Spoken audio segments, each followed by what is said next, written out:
De beelden liegen er net om. De need in Kenia, Somalië en Ethiopië is heeg.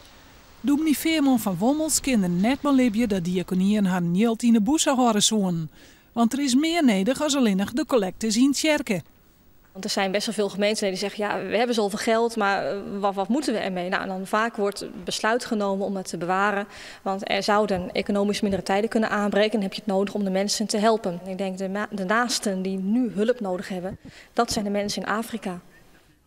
Haast alle protestantse kerken skippen haar zelfstandige diakonieën.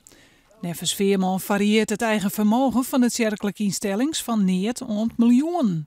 Somtijds zit dat geld in loonbezit. Maar gewoon diakonieën haar ook genoeg op een bank te staan.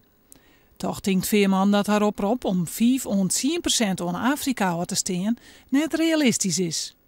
Als ik heel eerlijk ben, dan zullen de meeste diakonieën misschien zeggen van nou, dat wordt ons wel wat te gortig. Ik hoop het natuurlijk wel, dat zou geweldig zijn.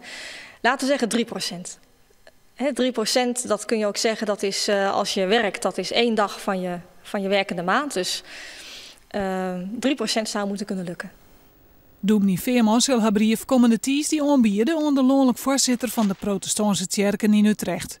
De overkoepelende organisatie van de PKN-kerken staat achter de gedachten van de dominee, maar weet net dat het helder is. Het is niet zo dat het geld dat bij diakonieën staat, maar ligt te wachten tot er eindelijk eens een keer een ramp gebeurt en wij ons geld kwijt kunnen.